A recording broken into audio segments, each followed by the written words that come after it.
고등법원이요, 이재명 파기환송 재판을 6월 18일로 변경을 했다. 자, 이렇게 발표를 했습니다.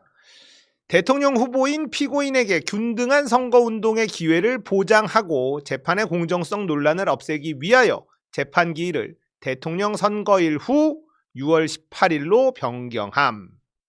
파기환송심 재판부는 법원 내 외부의 어떠한 영향이나 간섭을 받지 아니하고 오로지 헌법과 법률에 따라 독립하여 공정하게 재판한다는 자세를 견지해왔고 앞으로도 마찬가지. 개소리하고 있네. 확 그냥 뒤질라고 이씨. 자, 가장 중요한 공직선거법 위반, 조이대가 파기환송시켜버린 이 사건이 대선 이후로 일정이 연기가 됐습니다. 자, 이걸로 이재명 후보의 대통령 선거를 막을 수 있는 방법은 없어졌습니다. 자, 이제 큰 짐을 하나 덜었다. 그러나 뭔가 끝나지 않은 듯한 기분? 요건 있죠. 나머지 재판은요, 확정 판결이 날 수가 없습니다. 확정 판결이 날 수가 없기 때문에 일단 대선까지는 가는 거예요. 이번 공직선거법 위반, 허위사실 공표, 요것만 이제 리스크가 있었고 나머지는 다 진행 중이에요. 6월 3일 전에 끝나지 않습니다. 그래서 이 사건, 이 재판만이 제일 문제였는데 이걸 고등법원이 뒤로 미루면서 이것도 이제 끝난 거죠. 그러니까 6월 3일까지는 어쨌든 이재명 후보로 남을 수 있게 된 거예요. 자, 파기환송심 재판부는 왜 카르텔의 지시를 어겼는가? 자, 이재관 판사가 뒷걸음친 명분은 뭐냐? 위헌적 요인 때문이다. 헌법 제116조 선거운동은 각급 선거관리위원회 관리하에 법률이 정하는 범위 안에서 하되 균등한 기회가 보장되어야 한다. 자, 이게 헌법입니다. 선거운동 기간 동안에 이재명 후보만 재판을 받게 된다면 사법부가 헌법을 위반하게 되는 것입니다. 균등한 기회를 보장하지 않고 뺏는 짓을 사법부가 하게 되면 헌법 위반이죠. 자, 이게 가장 큰 명분이었습니다. 고등법원에서 이런 판단을 했다면 선거 기간에 잡아놨던 나머지 재판들도 모두 연기될 가능성이 높다라고 생각합니다. 이재권 판사가 정의로운 판사여서 지들이 말한 것처럼 헌법과 법률에 따라서 판결을 해야 되기 때문에 헌법을 지키려고 재판을 연기했을까? 그럴 리가 있습니까? 이재권은요, 5월 15일로 기일을 잡았어요. 인편으로 송달 지시까지 한 사람입니다. 철저하게 조이대의 주문대로 움직였던 인간이 이재권이에요. 그랬던 이재권이 갑자기 꼬리를 내려버렸습니다. 왜 그럴까? 자, 우리는요, 조이대를 필두로 한 이번 사법 쿠데타의 배후에 대형 로펌 김앤장이 있다고 의심하고 있습니다. 서석호 변호사가 배후에 있다는 설이 꽤나 신빙성 있게 돌고 있습니다. 대형 로펌이 판사들을 움직일 수 힘이 있다면 그건 전관비리라는 엄청난 당근이 있을 것이라고 제가 설명드린 바가 있습니다. 만약에 저의 예측이 사실이라면 고등법원 이재권 판사는요, 이 당근을 포기했다는 것입니다. 대형 로펌의 너무나 커다란 당근을 포기할 정도로 압박을 느꼈다라는 의미입니다. 그게 바로 뭐냐? 민주당의 탄핵 카드다. 판사들은요, 탄핵당하는 걸 상상해 본 적이 없어요. 시민들이 이틀 만에 100만 명 이상 서명을 했습니다. 이거 진짜 컸습니다. 이재명의 유죄 판결로 민심 이반이 생길 줄 알았는데 오히려 역풍이 판사들에게 불어닥쳤습니다. 이걸 전혀 예상하지 못했어요. 민주당의 대응 역시 전혀 예상하지 못했다고 생각합니다. 민주당은요, 언제나 유감이지만 대법원의 판결을 존중한다, 이런 식으로 말해왔습니다. 언제나 그랬어요. 그런데 이번에는 그러지 않았거든요. 들이받았습니다. 대법관마저도 탄핵시킬 수 있다, 이렇게 공언하고 나섰습니다. 팔을 걷어붙이더니 공격적으로 나오는 거야. 대법원의 판결을 존중한다는 말을 아예 안 했습니다. 고등법원 판사들은요, 대법관의 졸개가 아니거든요. 조이대만 믿고 질러버리기에는 분위기가 심상치가 않았어요. 가족들이 털리고 자기들의 지난 판결이 털리고 이런 일들이 막 벌어지는 걸 버틸 수가 없었습니다. 제가 그 말씀을 드렸잖아요. 판사들은 평판에 진짜 민감하다고요. 그런 거를 당해 본 적이 없습니다. 검사들은 욕을 먹어도 판사들은 거의 욕 먹질 않았어요. 욕을 먹어도 금방 지나갔습니다. 국민들의 관심사에 그렇게 앞에 있지 않았기 때문에 뒤에서 권한만 누리던 인간들이 판사들이었는데, 그래서 이번에도 이런 짓을 할 수 있었던 겁니다. 그래서 니들이 어쩔 건데 이런 거예요. 근데 이거 분위기가 너무 공격적이네? 아니 가족들이 털리네? 야 이거 어떡하지? 버틸 수가 없었던 겁니다. 판사들이 대형 로펌의 달콤한 당근을 믿고 조이대를 믿고 이재명 제거 작전에 동참했다가는 진짜 탄핵당하고 헌재 인용까지 가능성이 높다고 판단했다면 이 작전에서 이탈할 수밖에 없는 거 아닐까. 판사직을 불명예스럽게 내려와야 한다면 로펌의 당근 따위는 사라지는 거예요. 결국 시민들의 분노와 민주당의 적극적인 탄핵 대응이 이들의 작전을 붕괴시킨 것이라 생각하는 게 합리적이지 않냐. 자, 고등법원이 뒤로 물러서 버렸어요. 대법관들의 심리는 지금 어떨까요? 심정이 어떨까? 대법관들도 지금 개쫄았다. 저는 이렇게 생각합니다. 조이대만 믿고 따라갔다가 대법관이 날아갈 수도 있다는 생각이 지배하게 될 겁니다. 우리 아래라고 생각했던 헌법재판관들이 대법관인 나의 목숨줄을 좌지우지하는 상황이 연출되는 것을 막을 수가 없는 상황이에요. 이걸 버틸 수 있을까? 민주당이 대법관들 탄핵한다고 두 팔을 걷어붙이고 나섰는데, 그런데 민심은 민주당을 응원하고 있는데 대법관들이 이걸 버틸 수 있을까요? 만약 아래 것들인 헌법재판관, 대법관들이 생각하기에 아래 것들인 헌법재판관이 대법관의 탄핵을 인용해버린다면요, 자신의 인생 전부를 날려먹는 일이 생기는 거예요. 거기다가 아래 것들한테 판결을 당해야 되는 개망신스러운 일이 벌어지게 된다는 것도 괴로운 겁니다. 민주당이 가진 권한을 다 써버린다면 이 일이 현실이 되지 말라는 법이 없다. 이런 공포가 대법관들에게 퍼질 수밖에 없습니다. 조이대 저것 때문에 우리까지 다 배렸네? 자, 법원 내부의 분위기도 한몫을 했다고 생각을 합니다. 판사들이 대법관들을 욕하고 있어요. 조이대가 사법부의 신뢰를 다 망쳤다는 분위기가 팽배합니다. 이런 분위기 속에서 조이대만 믿고 쫓아가기에는 리스크가 너무 커요. 자, 마지막으로 삼성의 힘이 작용했을 가능성 주장합니다. 또다시 주장합니다. 이재용이 이재명 대통령을 원하는데 그걸 막을 수 있는 힘이 판사들 따위에게 있을까? 대형 로펌이 삼성의 뜻을 거스를 수 있을까? 결국 삼성의 뜻, 이재용의 뜻은 이재명 대통령이라는 거다. 저는 이 가설에 또 힘을 싣고 싶습니다. 에이, 그거 좀 억지 아니야? 맞아요. 억지라고 느껴질 수 있습니다. 근데 뭐 어때요? 저는요, 앞으로도 삼성이 이재명의 뒷배라고 주장을 할 거예요. 왜? 손해볼 일이 없어. 여러분들도 그냥 우기세요. 이게 다 삼성 때문이라고. 판사들이 이재명 죽이기를 왜 멈추겠냐고. 납득이 되냐고. 이재용이 이재명을 만난 타이밍 얘기해주고 사진도 보여주고 우겨. 이 찍들은요, 대한민국보다 삼성을 더 좋아한다니까. 그냥 우겨도 우리는 손해볼 일이 없어요. 자, 지금 이런 일이 벌어진 가장 큰 분기점은 뭐냐면 2심 판결이에요. 2심 판결은 정말 정성껏 이재명 무죄를 입증한 판결문입니다. 근데 그 재판관들이 정의로운 재판관들이었냐? 아니라니까요. 이 인간들이 누구냐? 이재명 2심 무죄 판결을 내려준 재판관들이 누구냐면요, 손준성 무죄준 판사들이고요, 최강욱 유죄준 판사들이에요. 그래서 2심 유죄를 저놈들이 의심하지 않았다니까? 그런데 이재명 무죄를 줬어요. 무죄를 주는데 대법원에서 바꿔놓을 수 없는 판결문을 만드느라 시간이 오래 걸렸고 판결하는데도 시간이 굉장히 오래 걸렸습니다. 검찰의 잘못된 주장을 조목조목 다 반박했고 대법원 판례들을 다 끼워 넣어서 근거로 삼았어.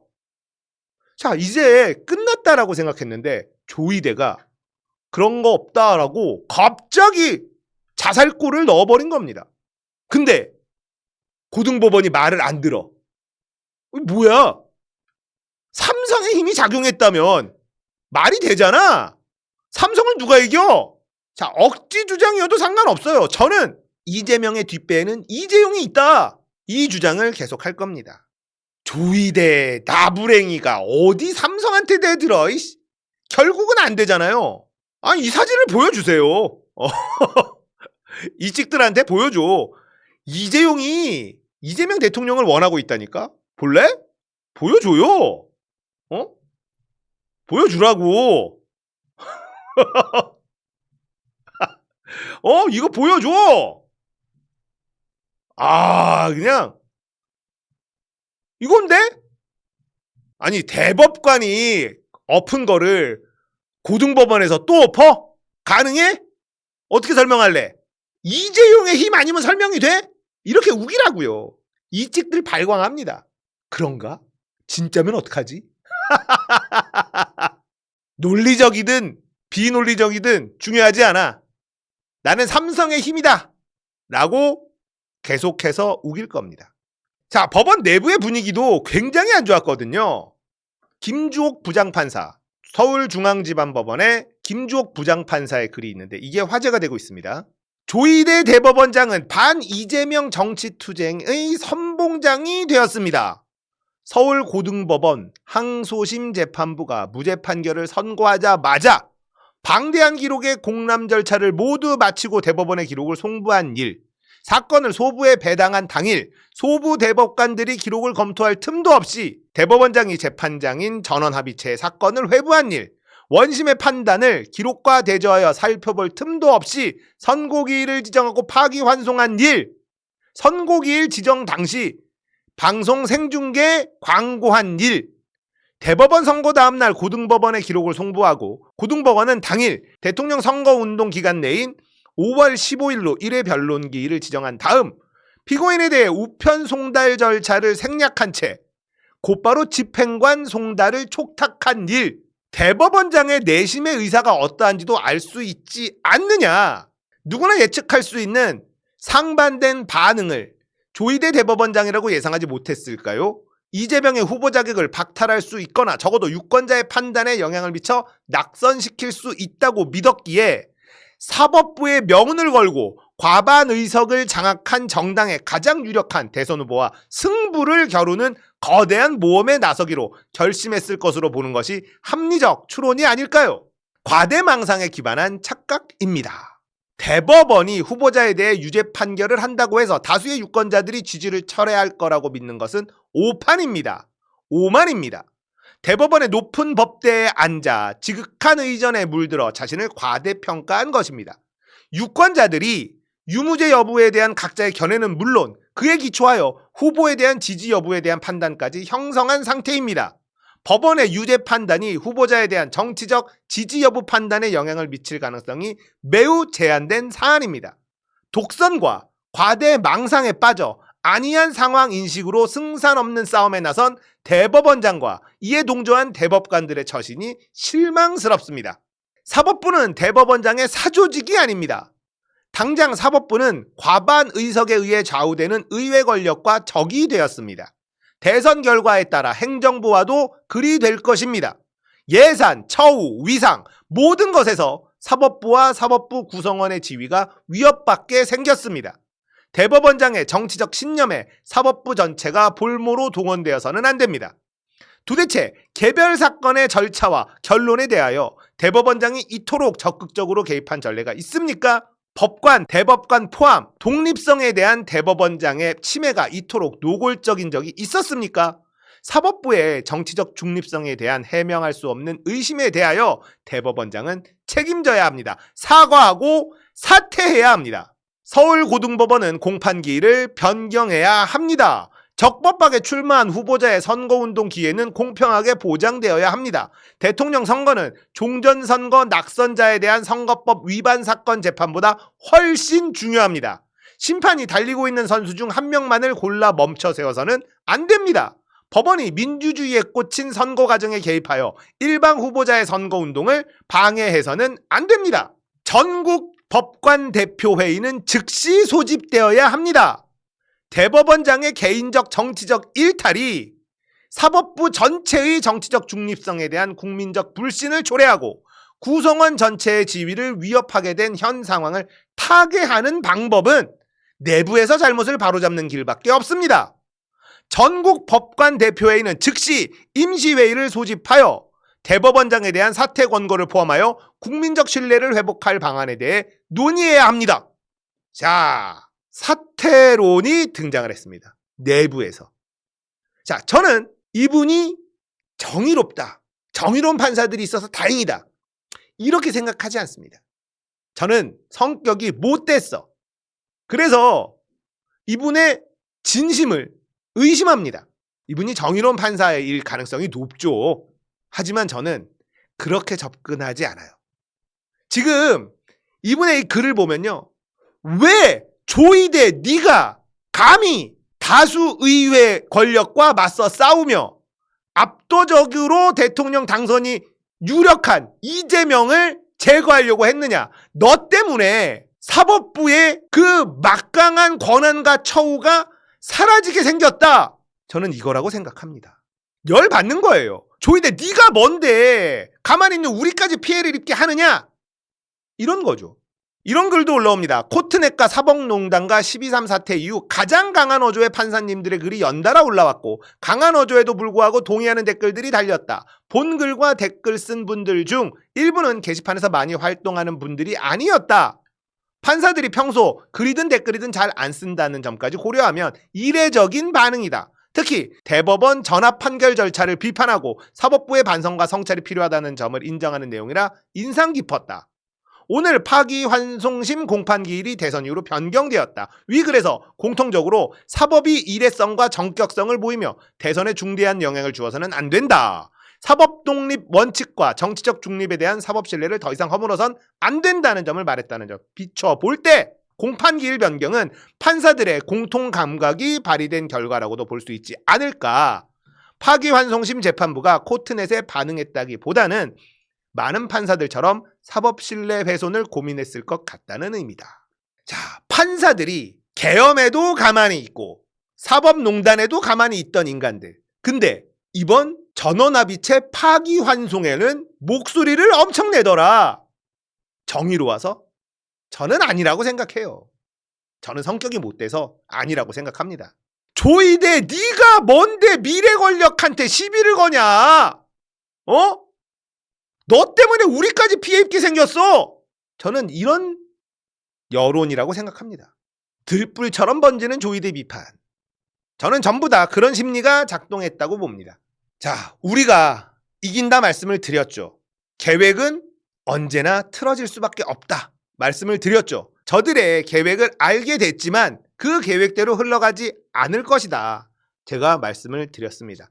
우리는 그 최악의 시나리오를 대비해야 하지만 언제나 그렇듯 계획대로 흘러가지 않는다.